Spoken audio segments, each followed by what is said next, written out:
Real Madrid just played Borussia Dortmund in the Club World Cup, and my goodness, do we love to suffer? We might as well be masochists because, wow, the pain we love to go through is still there from the days of Ancelotti, man. I mean, a game that we dominated for like, I would say 75 minutes. It's insane how we ended up in this position towards the end of the game. And if you didn't see it, we're going to go over, we're going to basically run down what happened the entire game. And let's go ahead and start with the lineups. The lineups, as always, I'll put it right here. It was once again the same lineup that we put up against Juventus. The exact same plays. Bellingham, right wing, Vinny, left wing, Gonzalo Garcia started once again over Kylian Mbappe. And, well, the rest is exactly the same, of course. Into the game and what happened. And I can sum it up to first 10 minutes, Dortmund were better than us, had better chances. First 10 minutes, that's it. And then Gonzalo Garcia once again opening the scoreline. Great goal by Gonzalo Garcia. Great header. Oh, I think it was a header, but great goal by Gonzalo Garcia to get us up ahead against Dortmund in a time where they seemed like they were the ones that were going to score first. And then honestly, we just cruised. Then Fran Garcia, who's been playing absolutely out of this world, comes and arrives late and scores a great goal to put us 2-0. And as I said, for the rest of the match, essentially, Real Madrid just cruised, just dominated. Dortmund did not look like they were anywhere close to scoring a first goal.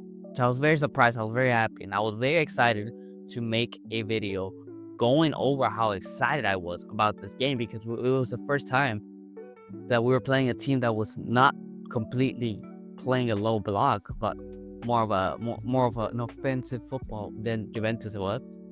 And we were completely dominating it. And we were not suffering. We were far from suffering. We were thriving up against Borussia Dortmund.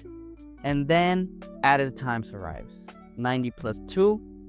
Somehow, some way, we just end up conceding the first goal by beer. At the time, man, look, the Dortmund guys, they didn't celebrate, but they didn't grab the ball. They didn't run back into the middle of the pitch trying to look for a second goal.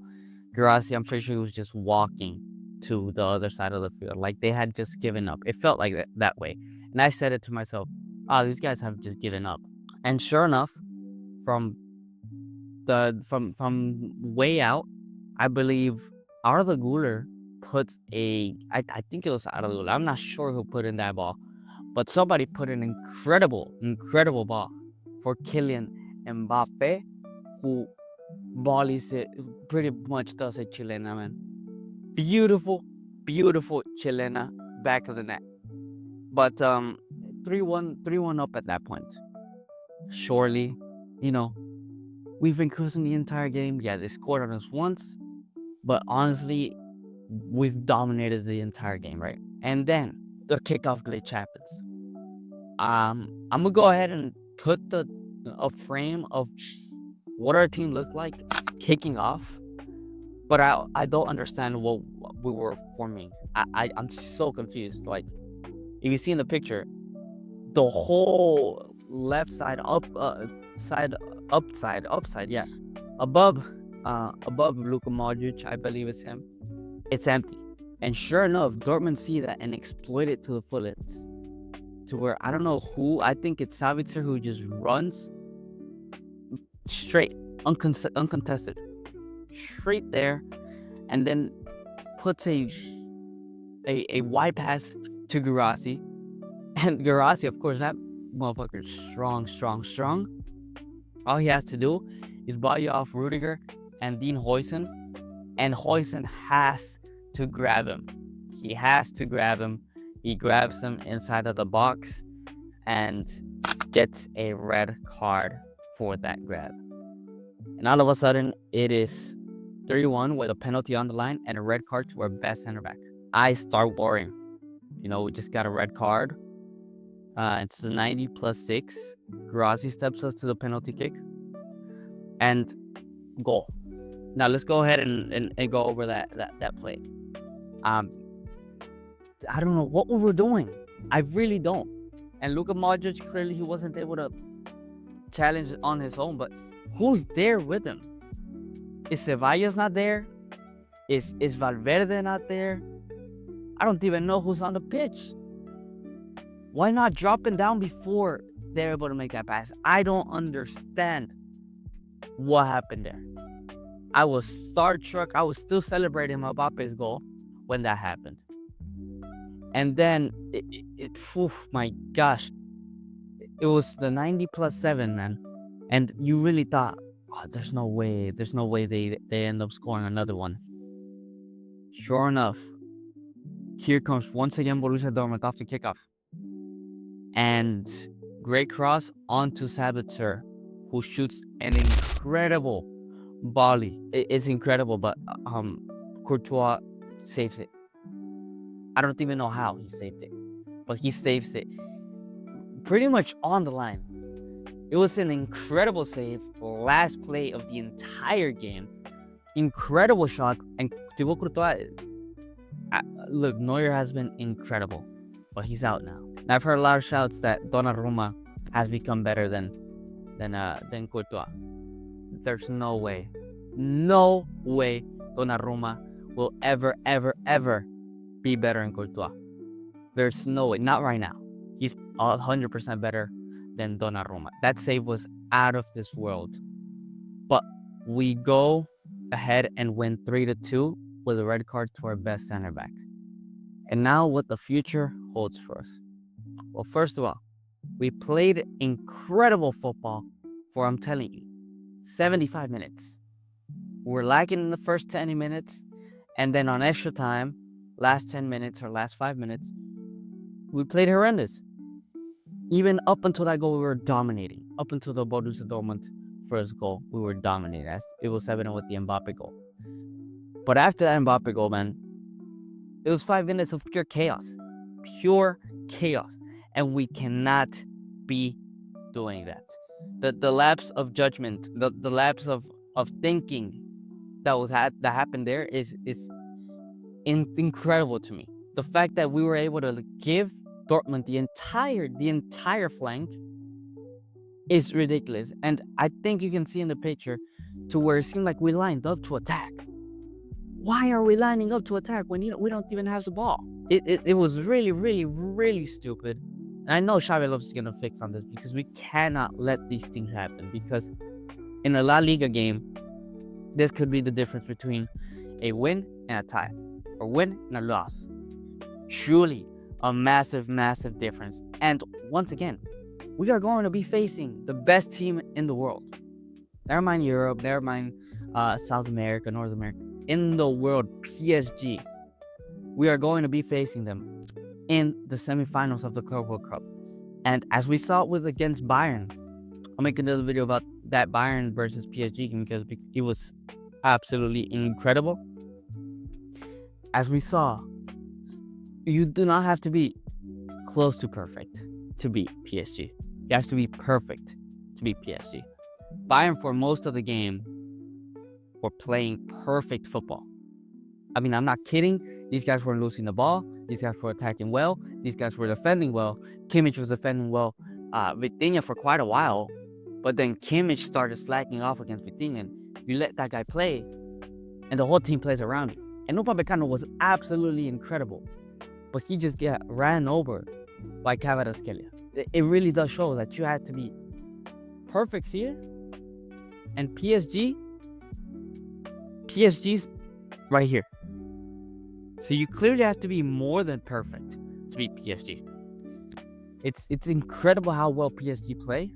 And we're going to be facing our probably our hardest opponent we faced yet under Xabi Alonso. And we've had a great run.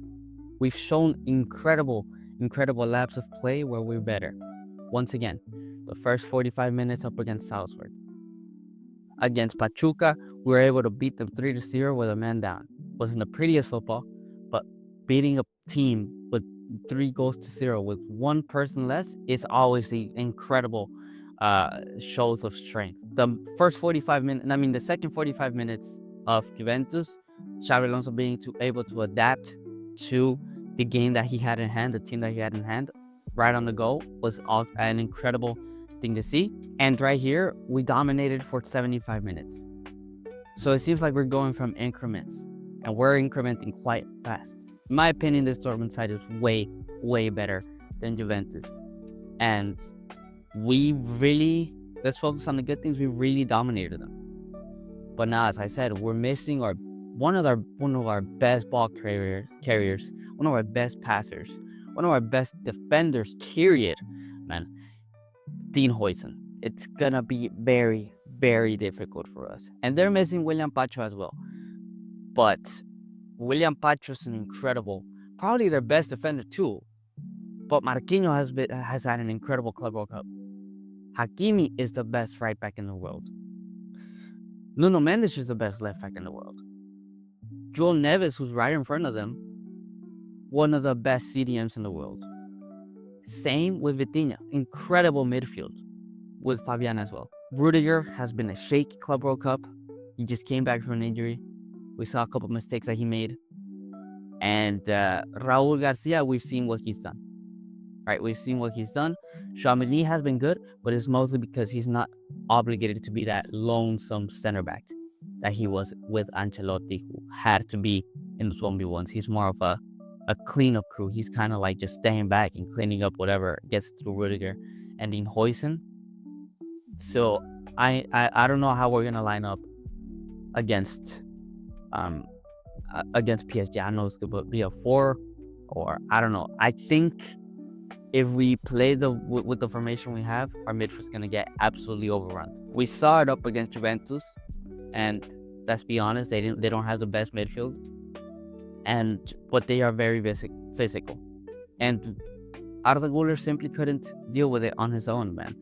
Valverde would go up a bit, and once again, Tchouaméni was more as a center back, so he wasn't helping as much. So it was only Arda Güler there. Bellingham was obviously up top, pretty much more of an offensive center mid.